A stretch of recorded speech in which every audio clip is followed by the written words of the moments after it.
Good morning. Oh my God, dude. I was like clearing my throat to make sure that I wasn't going to have a crack right when I said my first words. Good morning.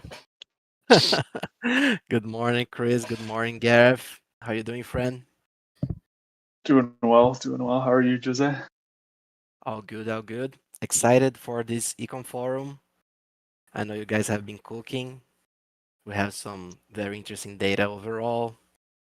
I Yep. know people are looking forward to answers regarding Holocene and especially zinc airdrop components. I'm sure you guys will be flooded with those questions. Yeah. Yeah. We've got a little bit of zinc content for you. I didn't get full approval from Michael to share everything I wanted to. So we'll have a little bit of information, hopefully provide some answers to questions regarding zinc.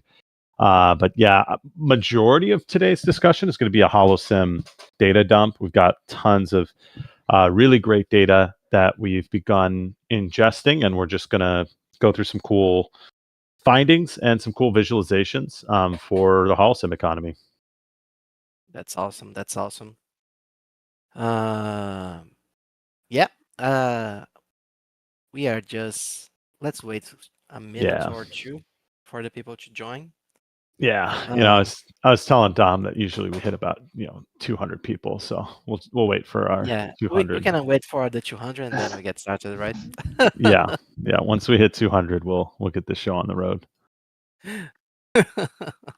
Awesome.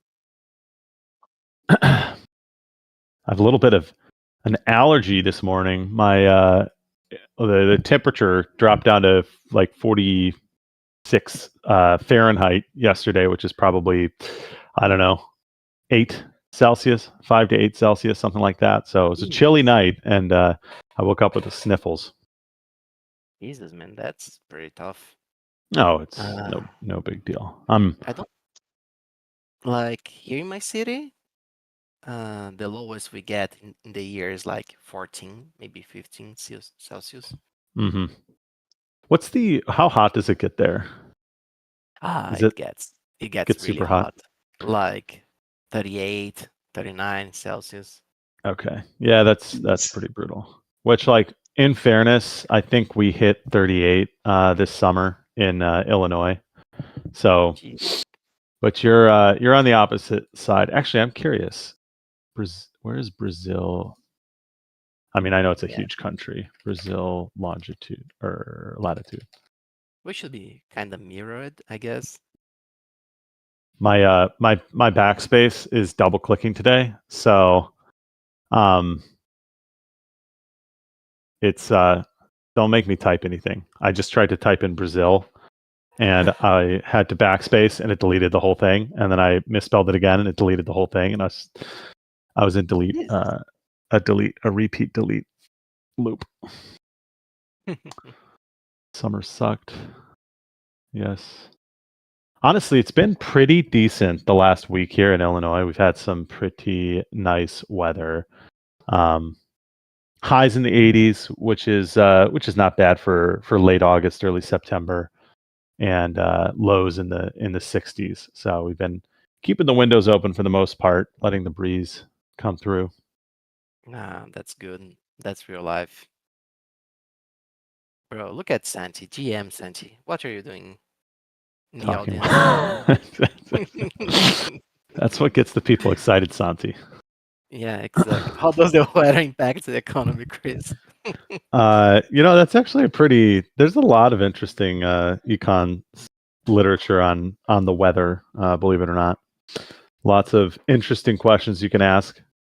Do hot days lead to worse or better economic outcomes? There's like a theory, I'm sure many of you are familiar with this, that hotter regions of the world are less productive because of the it's too hot to operate, blah blah blah.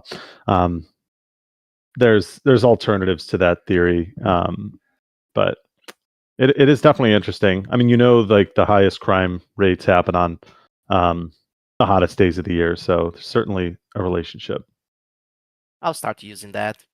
Sorry, guys, I can deliver. It's too hot today in Brazil, It's too, you know. I mean, fair enough. Fair enough. So you're in spring right now? Yeah, we are reaching the spring. So you're coming out of the cold days. Yes, yes, yes, yes. All right. We might not hit our 200 person target, so we've been stable at 50 for a while, so let's jump in to the conversation. Absolutely, Chris. Take it away. And What you got stop for talking us? about weather. Yeah. Got some good stuff today. Okay. Welcome to the 16th monthly Star Atlas Economic Forum by the Star Atlas Economics Department, aka me, Gareth, and Daniel, who is our data guru, who you guys have probably never seen. Swagna's already talking shit. I got to turn the comments off for a second while I do this intro. This is, as most of you know, an opportunity for the econ team to directly address concerns, questions, and data regarding the Star Atlas ecosystem. We've got multiple products, multiple economic features coming from a bunch of different places, especially given a new update that happened in UE5 this past week, where players were able to earn ink, rather, which is an in-game resource that could be used in Starbase. So all sorts of fun economic stuff happening in our ecosystem, and so it's a great thing to be able to get in front of the community and just let you guys know that we are here, we're listening, and take your questions if you have any at the end. But for the time being, we're going to just walk through some regularly scheduled programming before we get to the Q&A. And most of that is going to revolve around HoloSim data. We've got tons of awesome data. We're going to give you guys a little data dump here over the next several minutes, and then we'll move into a short little bit on Zinc, where we're going to talk about the point schedule for Zinc and ways that you can earn XP in your Zinc profile, which will contribute towards your Zinc airdrop. And then we'll move into a Q&A, which will probably consist a lot of Zinc related questions. I do want to just address, with respect to ink earnings in UE5, we're still building those data pipelines, and we still have yet to commit the first ink airdrop. So as you guys may know, while you can earn ink in your UE5 profile, the ink itself gets airdropped on a schedule. That schedule has yet to be initiated. So not a whole lot of interesting insight there. I was not able to get ink data before this call, so I don't even have numbers on total outstanding ink as of right now, though we have a vague idea of about how much it is. So we won't be going over ink today, but we'll definitely be going over that next in the next event a month from now. Without further ado, let's jump into some HoloSim stats. So some high-level stats for you guys, just to start off, and then we'll move into some more kind of fun combat stats. We've got 4,175 players on the leaderboard. 6,000 if you don't filter by having more than 0 XP. Now, the total number of players that have interacted with HoloSim differs depending on the data source that we look at. For example, if we use our Quest data, it looks more like 10,000 total users. If we use our leaderboard data, it looks more like 4,175. And the reason for that is there's a little bit of, I would say, back-end weird, confusing stuff that has to do with the fact that you can have multiple profiles under the same account. And I'm sure some of you have experienced this. Given your your interaction with the preseason and then moving into HoloSim Season 1, Chapter 1. So anyway, at least 4,000 players have earned XP in the game. There are probably more like 6,000 that have interacted with the game. Of those, we've got about 1,400 daily active users. That is our rough 7-day average. We have been punching above 1,300 daily active users in HoloSim since inception.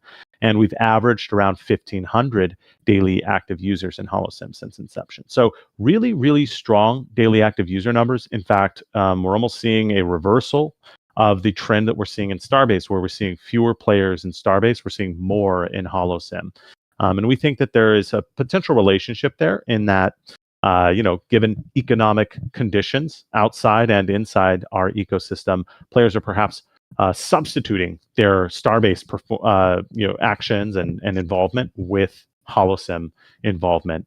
Given that there is a pretty substantial or nice prize pool at the end of this season for HoloSim players, it's possible that there's some motivation there to switch over to HoloSim. But really strong daily active user numbers. In fact, we haven't seen daily active user numbers like this consistently since 2023. So really, really nice to see this. There have been 88,318 quests completed to date. Now, this includes daily logins. I didn't filter for that. But you consider 1,400 people doing their daily login every day for the last 2 weeks, and you can subtract out the appropriate amount. But still, tons of quests being completed. Really good, solid completion rates in terms of the first 5 quests. So if we look at kind of our bounce rate, so to speak, that's about 20% of players who interact with the game, and this is of that 10,000 player number. 20% of players complete the first 5 quests. So that's actually really strong. It means that even though there's that huge initial bounce rate of roughly 75%, there's still a number of the people who actually earn an XP or complete that first engagement. The completion rate is actually closer to 80%. So really strong performance there on the quest completions. Only 23 players have completed the storyline, that being the final quest, Hold Strong. Now that's a stat that I pulled at the last second, so don't hold me to that one. Most of these other ones we've studied exhaustively, so we're quite confident about those ones. But according to my data, only 23 players have completed the storyline. It seems a little low given that we've been active for 2 weeks. So I might need to inspect that a little bit. More impressive yet is the 409 battle passes that have been purchased.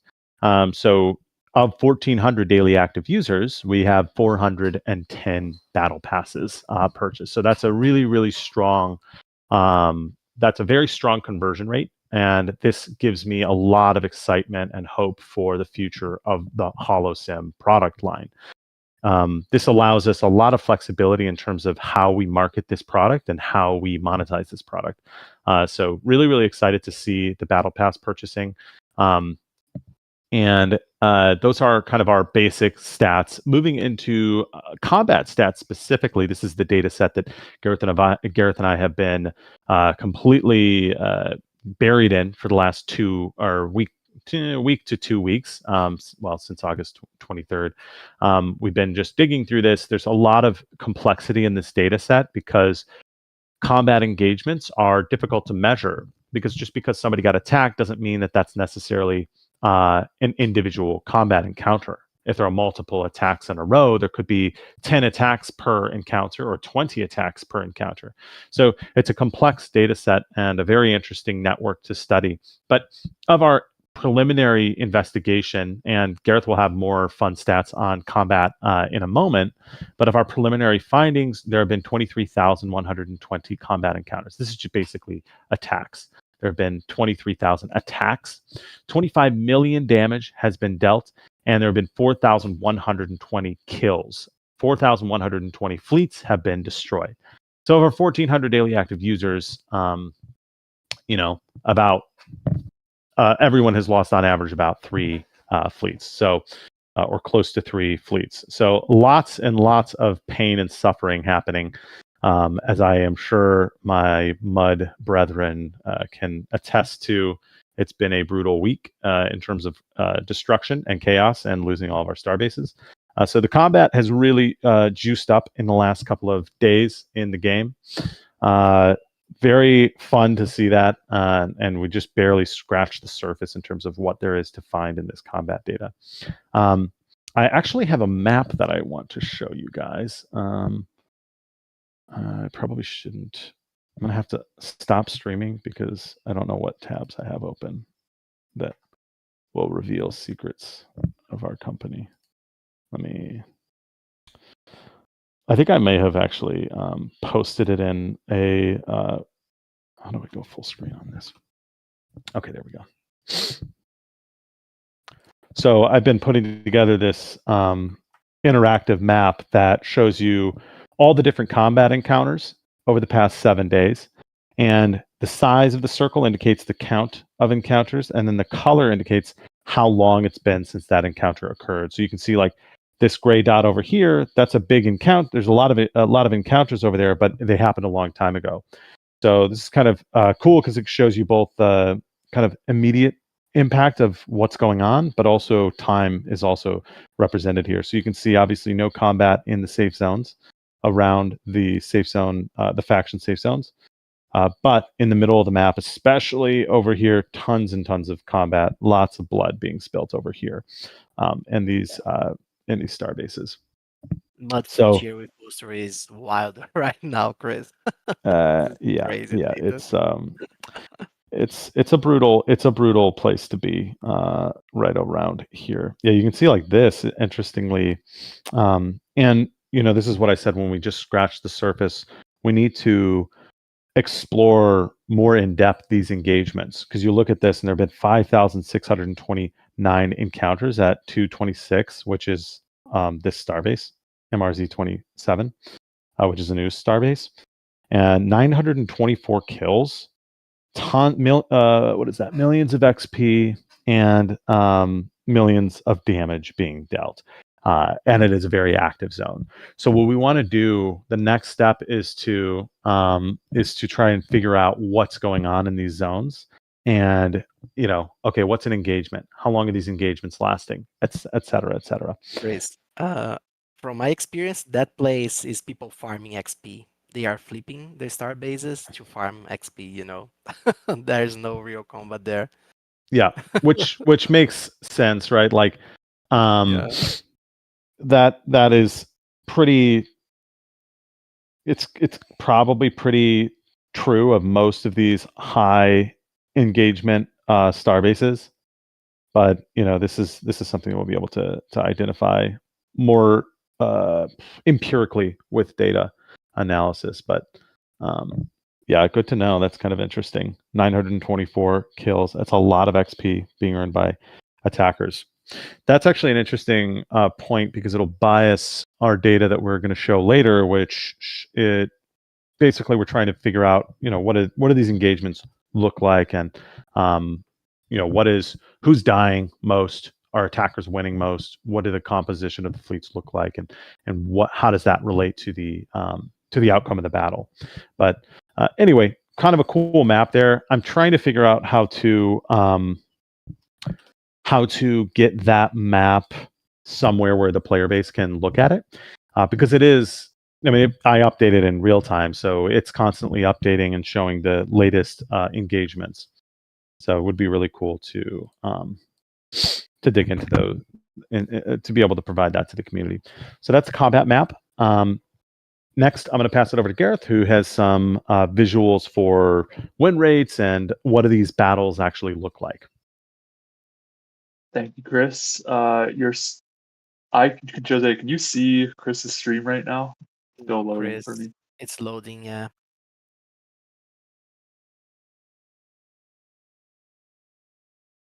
And just to note as well, luckily, star-based farming does not actually bias this stuff, because I filtered it out. Not the farming itself, but we're mainly looking at fleet v fleet open space combat here. I believe these two might actually be biased, but after this, we should be in the clear. So very basic stuff here: defender win rates and attacker win rates. As you can see, early days, defenders were up there. Attackers were just, and there's quite a disproportionate amount of defenders, and there are attackers. We have a bunch of very aggro players going after a larger group of non-aggro in some cases. But as you can see, the win rate has gone down, and we define win rate by the defenders actually killing the attackers in the end. And the attacker win rate is the attackers killing the defender. So for the most part, attackers will have the jump. So we don't expect defenders to come out on top significantly more so than that of attackers, but still cool to see how attackers are getting better and how defenders are actually doing their best earlier on. We can move on, Chris. Those are pretty simple stats. So yeah, this one is pretty cool. So now we're kind of looking at what's actually happening. That left chart, you can, and we're proxying for the actual compositions of the fleet at the moment. So the power level of the fleet, basically, by looking at the HP. It's a very simple, easy way to get the same outcome using simpler stats. So the left chart is just basically a typical scatter plot with squares as opposed to points. But you can essentially see the defender HP on the X and attacker HP on the Y. Both these are pretty much the power level of the defender and attacker fleets. And you can see while there is some targeting of significantly smaller fleets, a lot of the a lot. Oh.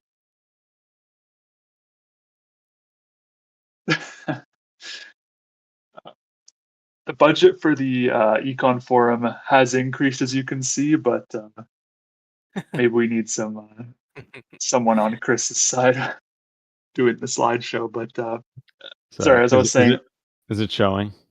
Yeah, all good. Okay. Sorry, I clicked the link.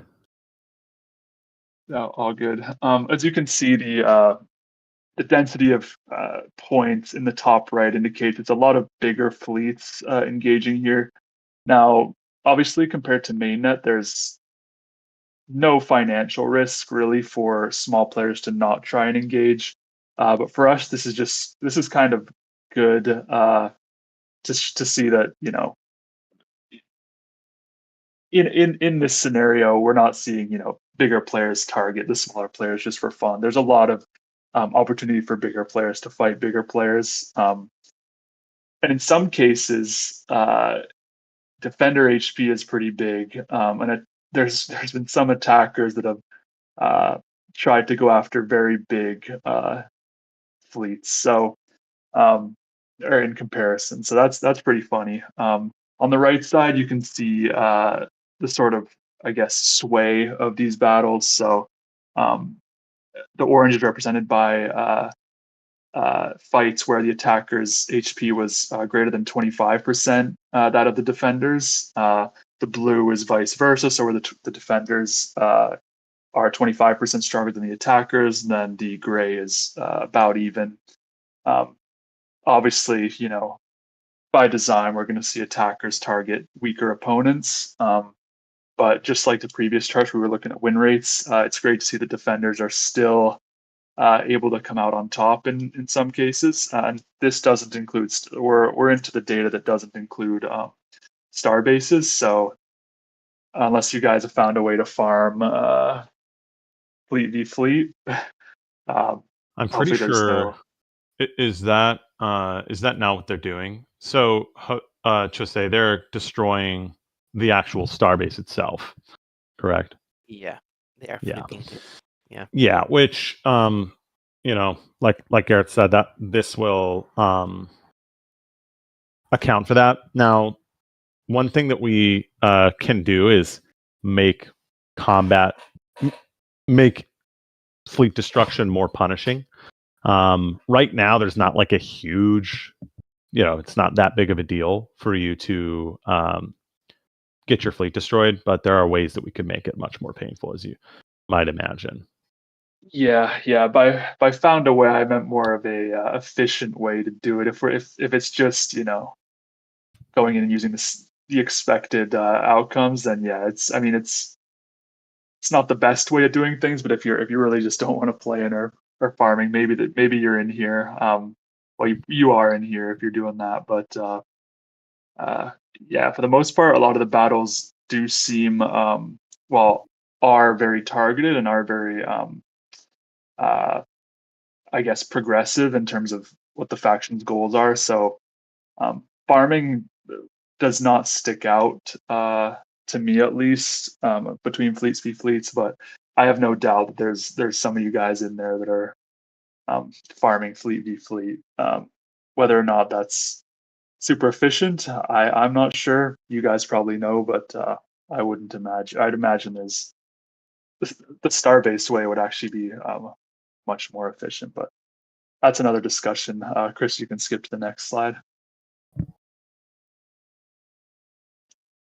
There you go. Sweet. Thank you. So despite what we saw in the last slide about big ships targeting big ships, the power gap is increasing.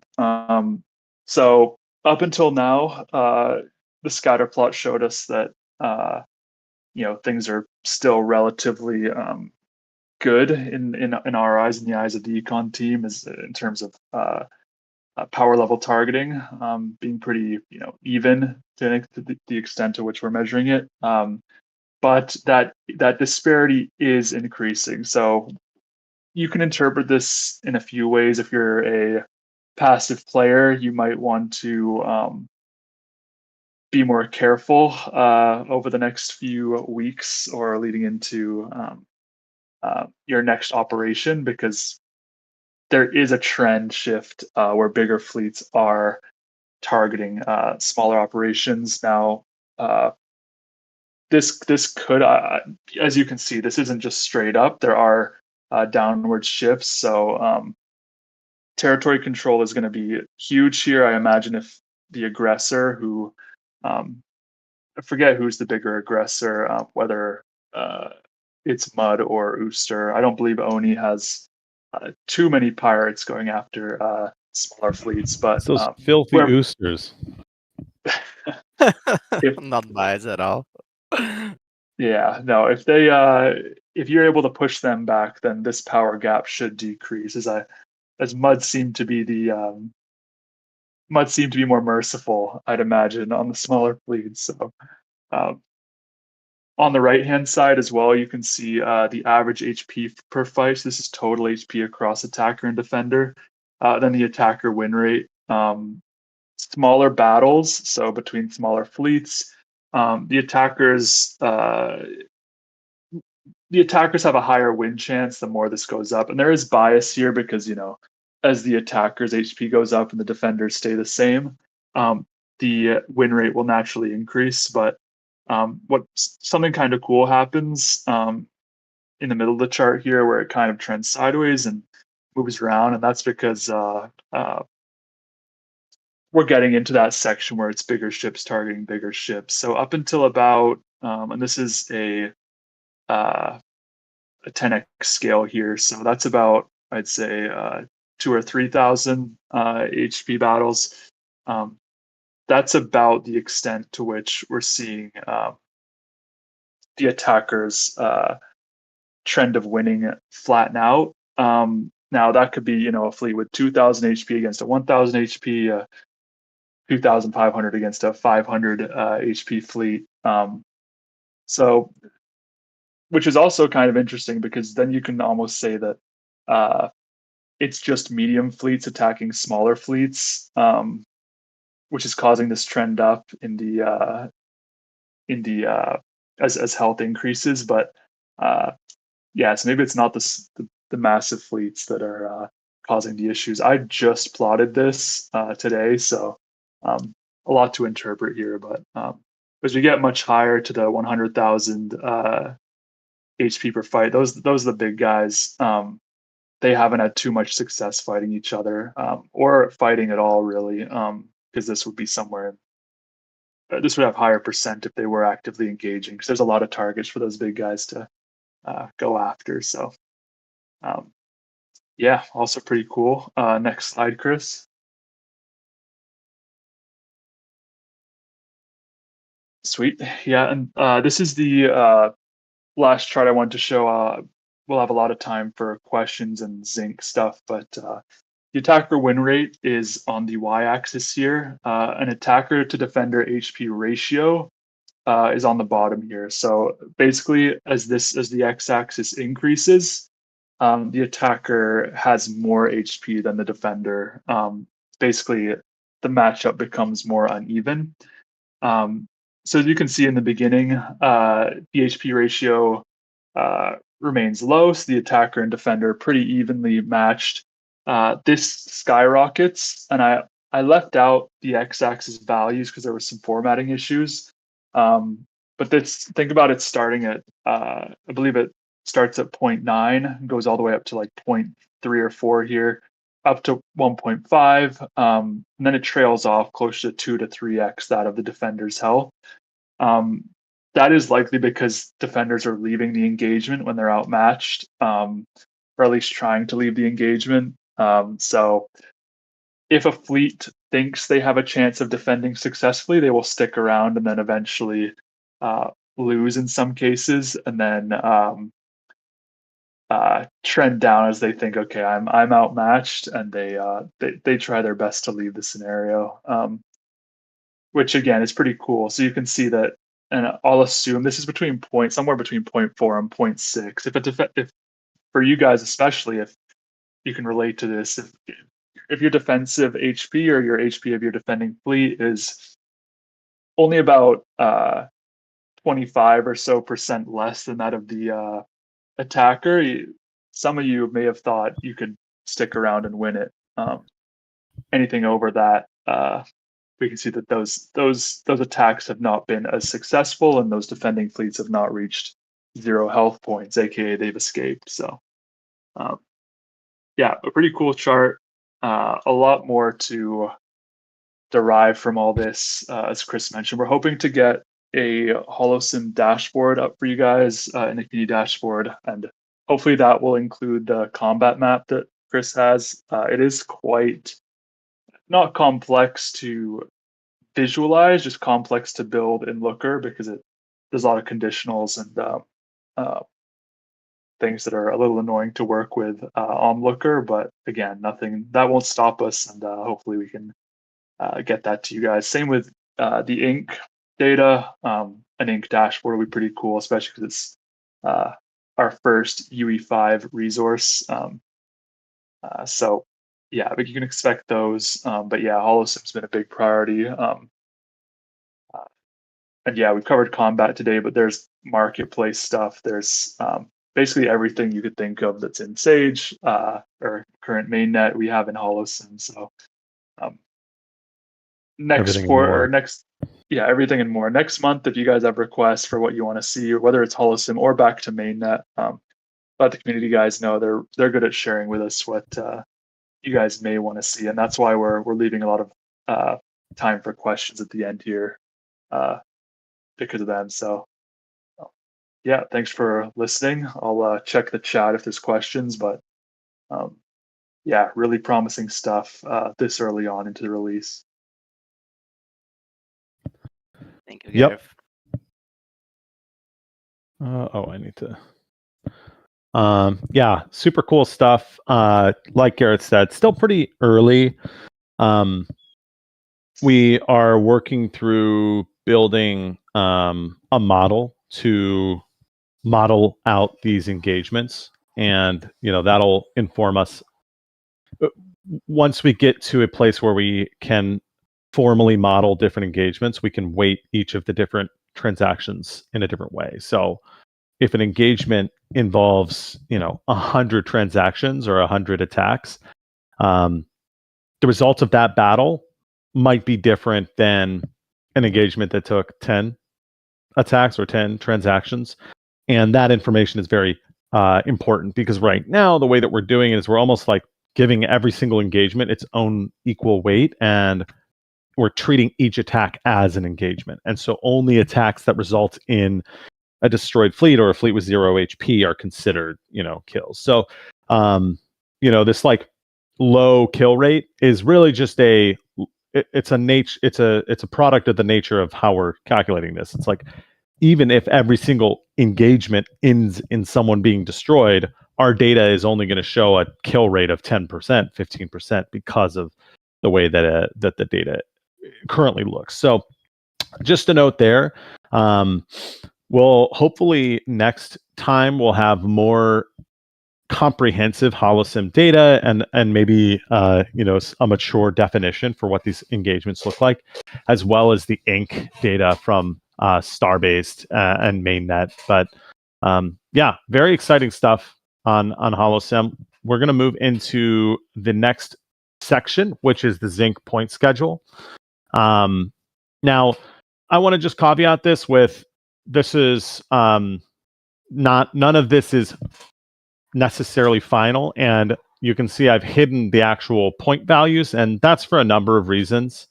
But at the end of the day, this is generally going to give you an idea of what are the different actions that will yield zinc points, zinc XP, and what are the different, how do those actions translate to XP earnings potential? Now, I want to make a couple of notes here as you guys are kind of looking at this chart. First of all, XP points will not necessarily equal zinc airdrop value. So there's not necessarily a one-to-one or one-to-many or one-to-n relationship between points and zinc. So the relationship between points and zinc that we want to establish is that if you have more points, you will get more zinc than someone who has fewer points. Other than that, that ordinality being true, cardinally, the relationship may vary. Now, do with that information what you will, but what this basically means is that the way that we distribute zinc points to the player may be different than how many zinc points they earned. ZXP they've earned. So what this schedule tells you is that, okay, Discord giveaways, in terms of overall seasonal point value potential, the Discord giveaways are going to have a very low impact on how many points you get, how much ZXP you get, and ultimately what the zinc airdrop for you will look like. And you can go down this list and see that for the most part, social things are going to have a relatively low impact. Discord giveaways, Star Atlas Discord level, tweets, zinc airdrop, Star Atlas brew attendance, retweet zinc announcements on X. Those are all going to be relatively low impact. Now, actions that are kind of one time are going to have a higher impact. Things like follow Star Atlas on X, follow Zinc on X, join the Star Atlas Discord. Those are all going to have higher impacts. And of course, if you are already doing one of these things, you don't have to do it again. You will be counted, after the fact. We will count you. Don't worry. You'll notice that the holosim transaction has a very low point value potential, and this is intentional. We don't want people to be able to farm holosim, which is a free on-chain activity, for ZXP. Unlike holosim, mainnet transactions will have the highest, or will have very high potential for points earnings, medium high, in comparison to holosim transactions. Now, one thing that I will point out here is that the types of transactions that will be counted towards ZXP are limited. We are not just summing up all of the transactions that you send through on the blockchain and giving you a blanket ZXP related to that. We are filtering these transactions based on specific criteria, which I'm not going to give you, and we may never release for hopefully obvious reasons. That reason being, we don't want people to game the system. But rest assured, this will be relatively impervious to exploitation. Now, I say that you guys are amazing at exploiting pretty much anything we put on chain, so we'll see if that statement remains true. Yes, mainnet relates to Sage/Starbase, the Starbase program that is currently active, the most up-to-date version of Sage. And then holosim is obviously our free-to-play AtlasNet version of Sage that we were just presenting earlier. So you can see there's social actions. There are game actions. In particular, you'll notice UE5 competition is in the medium potential range. Part of the reason that we've got UE5 at a medium impact is, there's a lot more variability, believe it or not, in if you're really good The amount of XP, for example, in UE5 that you get is far greater than if you're not very good and you don't play very much. So that's a medium impact. It's also a little bit harder to prevent exploitation in UE5, so we don't want it to be this ridiculously overpowered asset. So that's why it's in the medium potential range. And then the high potential you're going to see there are marketplace purchases, Atlas locked, and Polis locker PvP on a per day basis. Now, the way that those all work is you might be looking at that and say, that seems like it's pretty gameable. Rest assured that we've designed these three mechanisms, these high potential mechanisms, in a way that they're pretty difficult to game. In particular, marketplace purchases, this is per primary USD spent.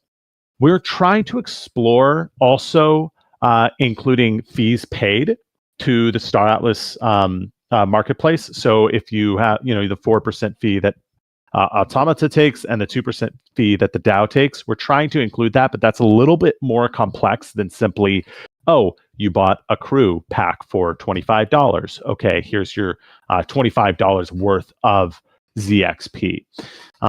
Atlas locked and Polis locked are a little bit more interesting, and I won't be able to give more detail on those because they're a bit more sensitive on how we are distributing ZXP for Atlas locked and Polis locked, Polis locker PvP. But also those have a lot to do with how Zinc will be distributed during the airdrop itself. After everyone has acquired all their ZXP, like I said, there's not a one-to-one or one-to-N relationship between how much XP you have and how much Zinc you have. It is a little bit more complex than that.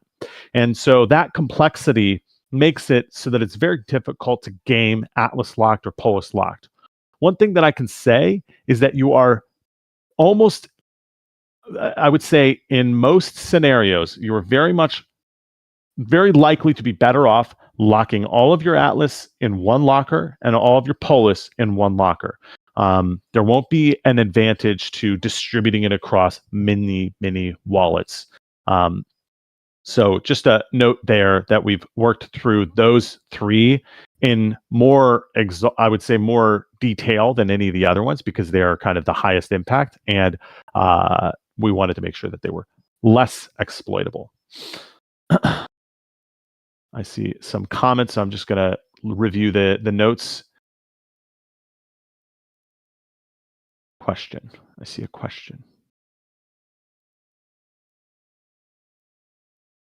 Is there still time to lock Polis? Just so you guys know, we have not started the points tracking yet. So there is still time to do any of the things that you might think that you need to do. Now, with respect to Polis, that will be, you do not have an advantage. You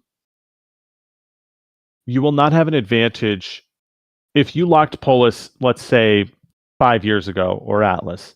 You're not going to have an advantage over somebody who locks on day one of the airdrop season starts.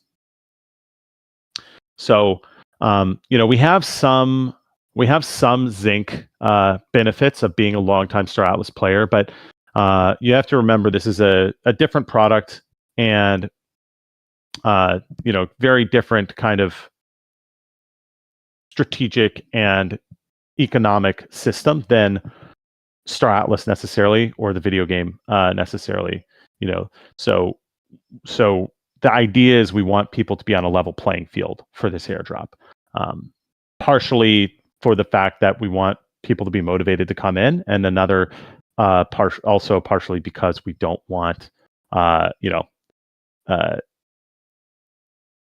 whales to completely dominate the Zinc airdrop, so it helps to prevent that. Okay, let's see what that Laranor question was. Will you filter type of transactions regarding Sly Assistant? No, we're not going to be filtering by whether or not you're using Sly Assistant. We get all transactions regardless of whether they came through Sly or otherwise. So we'll be able to count those just the same.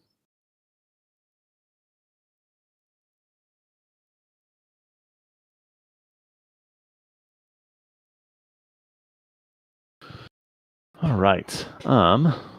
Were there any other questions? I don't know, Jose or I see lots of people typing, Chris. Guys, if you have questions, this is the moment to ask Chris and Gareth. Michael is here as well. Does the Sly WOD affect the points? I think Chris just answered that. There's no way. There's no difference between using Sly or not. no, it shouldn't. It should not, unless there's some fundamental underlying quirk that we're unaware of that masks Sly data from coming through our data pipeline. That should not have an impact. But we have a pretty good way of figuring out who's using Sly and who's not.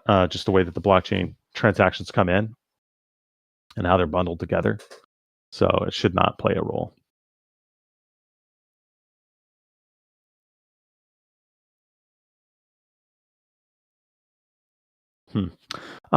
There won't be streak bonuses, Jendo. At least that's not planned. Again, we kind of want to.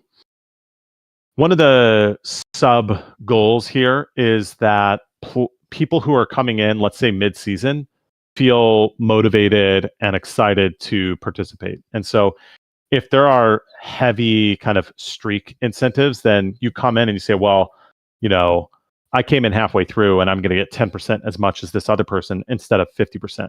So we kind of want it to be like every day is equally weighted. So if you come in on day 5, you're just missed out on 5 days. You didn't miss out on 5 times some impact factor. Can we unlock our... Oh, sorry, go ahead. No, go on, Chris. I was going to read the question for you. Can we unlock our Atlas, wait 21 days, and lock again?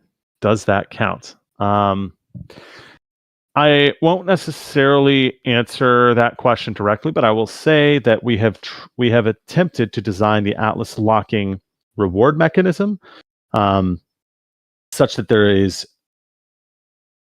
that you are rewarded for the number of days that you have Atlas locked during this season. So there's not really, if you try to game the system by unlocking locking, you will, I don't want to misspeak, but I'm 99.9% sure you will miss out on ZXP.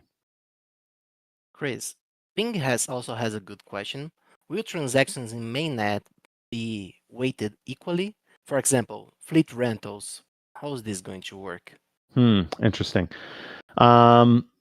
So with respect to the actual the earnings potential for the different types of instructions or transactions that get sent through mainnet, and this applies to Holosym as well, there is no plan currently to give different types of instructions different weights. There is a specific instruction type that we're interested in, or archetype, and that will be rewarded equally. We do not have any plans to change the reward, whether you're renting a fleet or you are the primary owner of that fleet. If we have the ability to vary that is something that I'd be interested in doing, but that's an engineering question more so than it is an economics question. So Tango says, so I lock now and the lock points will count on day 1. That's exactly right. There was another question, wasn't there? Let's see. There were a bunch of questions. There was... Oh, please limit the in-game points to Profile Authority wallet. Don't include permissioned wallets. And we have some conflicting opinions on whether we should do that.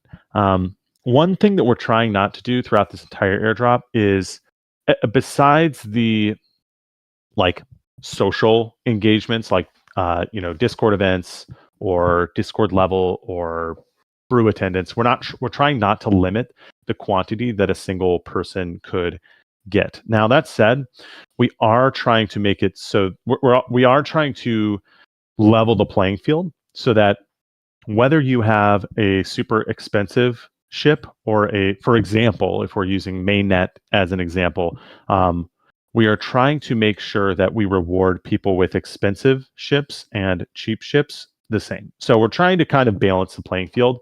The idea is to reward engagement, not necessarily value. Now, for the locker, that logic, and that's why those are so sensitive. For the locker, that cannot be the case, right? It's like, why would I lock 1 million Atlas if I could lock 1 Atlas and get the same amount? So that's why those ones are so, first of all, why they're so high potential, but second of all, why they're so sensitive and why I'm kind of being ambiguous around them is because we are scaling the XP, the ZXP that you get from Atlas and Polis lockers. Chris, Lerno has a good question here. I don't know if we can answer this one, so feel free to dodge if necessary. But what's the length of the airdrop season? 1 month? 2 months? How long it will last? I've been instructed by my superior to dodge. Again, that's actually probably more of an econ question than a question for me. I would say use your imagination in terms of other programs that have done airdrops in the past, and then add 4 to 6 months because it's Star Atlas. Jeez. Just kidding. But yeah. No specifics on that yet. Come on, guys. It's your chance to ask more questions. There are surely many things to talk about here. Can we talk more about the use of SLY and how it affects mainnet transaction count for the airdrop? So that's actually a really good point. The next question under I've forgotten who SDU Pimp's real name is, or real Discord. Doofensmith. Huh? Dr. Doofensmith, you're asking? Sasquatch. Sasquatch. Okay. Anyway, under that though, going to PG, no claim stakes points. That's actually a good point.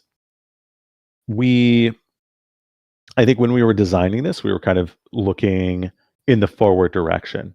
We wanted to incentivize people to engage in our long-term ecosystem goals. And as you guys all know, I mean, we've been talking about shutting Score down, and we've somewhat, handicapped Score over the last several years in an effort to shut those programs down. So that's kind of why we're not focusing on those, because those are not long-term products, but it is something that we could potentially talk about internally. If timing works out, maybe it is something that we want to think about. But no, currently no plans to reward claim stakes, and then the claim, and then the SLY assistant, how it affects mainnet transactions. I'm not really sure what is meant by that question. Like, are you saying like people who are using SLY put through far more transactions than people who are not using SLY? Oh, read Bodhi's point. If you don't aggregate permission wallets to the profile itself, people will spool up a bunch of permission accounts and distribute transactions. It would be very easy. Again, due to the type of transaction that we are rewarding ZXP with, I'm not worried about multi-accounting. I'm not worried about this aggregation. Very interesting. Michael, you're in the audience. Do you think it hurts to give out more information about that, or keep it ambiguous? I feel we should add negative points, Chris. When people do bad actions, they lose points. That would be hilarious. Like, it would be super fun, man. Anytime you there are certain actions that get punished. Exactly. You end up with negative ZXP. Exactly. You need to pay us because you are so bad.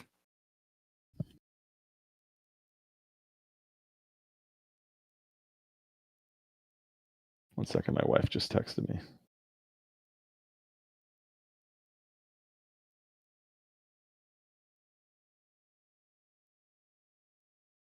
Da-da. This gets into the distribution methodology. No, it doesn't get into the distribution methodology. This would basically be a discussion about what are the transactions in mainnet that get rewarded.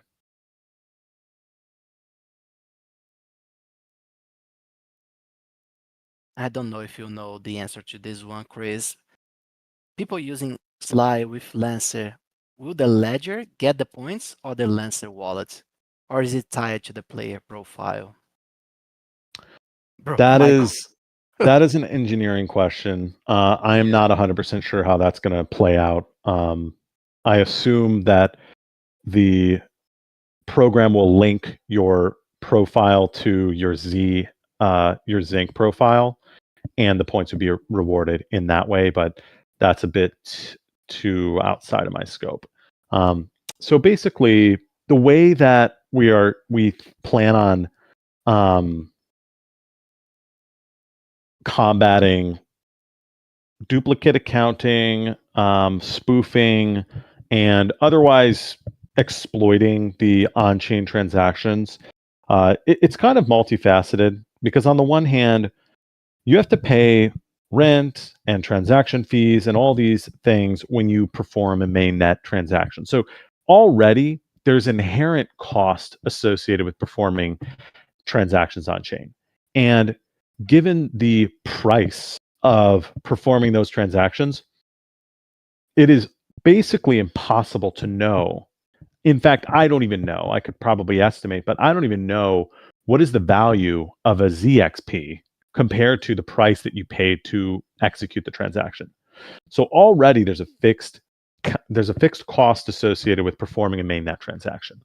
On top of that, what we're doing is we're restricting it to burn token transactions. So you must burn a token in order to earn ZXP. So we are limiting transactions that include a burn instruction to be rewarded. So only actions that burn things that have marketplace value, will be rewarded.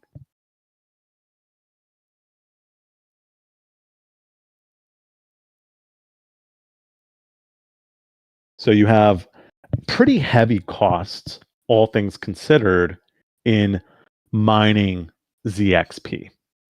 And I think at this point, I'll add my final caveat, so to speak, to this discussion. And it is that the entire earnings profile here that you see, this point schedule, I've hidden the point values because those will be variable throughout the season.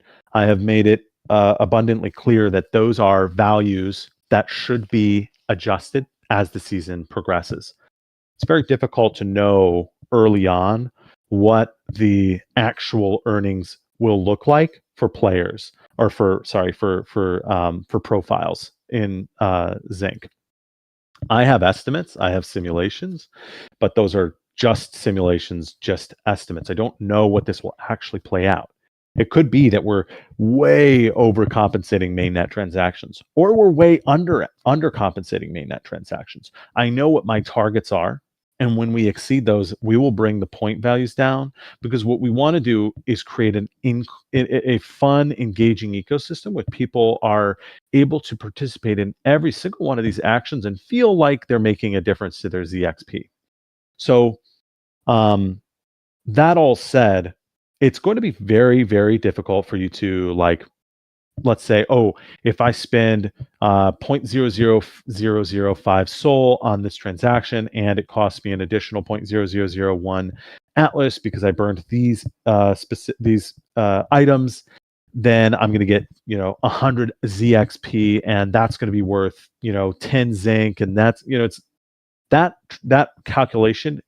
While it can technically be done, it's virtually impossible to correctly do that cost benefit analysis, because there's so much uncertainty in terms of A, the distribution schedule, and B, the price of things.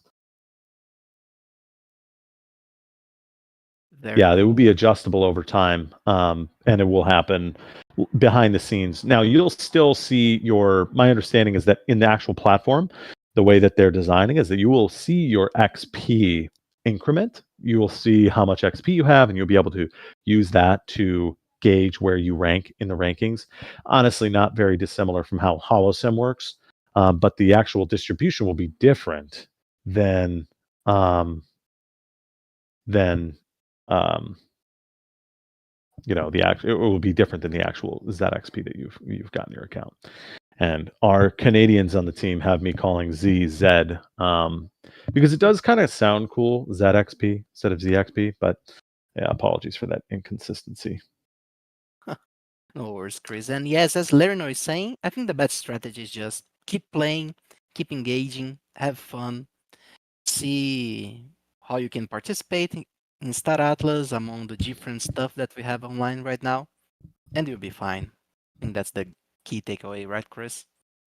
I definitely, that is how we've designed this. We've designed this so that our most engaged players, without changing their behavior, should earn handsome ZXP allocations. And I think that Laranor's second point is probably also true. If you want to earn XP, locking Polis and Atlas, I mean, you can see in this chart that is. Remember, these point values or these potentials are very much targets. That's how the points are currently allocated, but we will change those points in order to hit these potentials. It could be the case that once we see the XP starts to get earned by players, and it turns out that actually mainnet transactions are on the low end. We'll juice those to get them back up to the medium high end. These are what we want to. These are our aims, not necessarily what it is currently designed as. This is what we will aim for. Let's see what we got.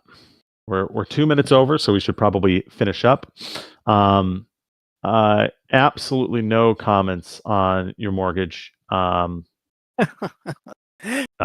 Yeah, that's the line. That's where we draw the line. have no financial advice there. Yeah, absolutely. Yeah. Well, thanks, Chris. Thank Gareth. I think it was super cool, super interesting. You guys answered lots of questions regarding how Zinc will work. Lots of cool data on HoloSim as well. And yeah, man, I'm super excited to see how this will play out. Community going, grinding, the Zinc airdrop. It's going to be super interesting to watch. Yep, totally agree. Oh, Yeah, and it's going to be a Santi, fun rest of the year. Sorry, go ahead, Jose. oh, sorry, Gareth. Just saying that Santi's inviting everyone to join us, play some UE5 after the Econ Forum to relax after Nice. so much data. Yep. Awesome. Yeah, great chatting with everybody, and thank you guys so much for coming. We wouldn't do this if you weren't showing up and asking good questions and engaging with us. So thank you guys. Thank you, everyone. Thank you, Gareth. Thank you, Chris once more. Legends, love you guys. Doubles in the chat for our Econ team. I heard somewhere that if you give them lots of W's, you get a bonus multiplier in the Zinc airdrop. Probably fake, but wouldn't hurt to try. So, yep, that's Awesome. it. Thank you, everyone. This was our Econ Forum. The next one coming in October. We'll see you guys then. Bye, guys. See ya. Thanks, guys. See ya.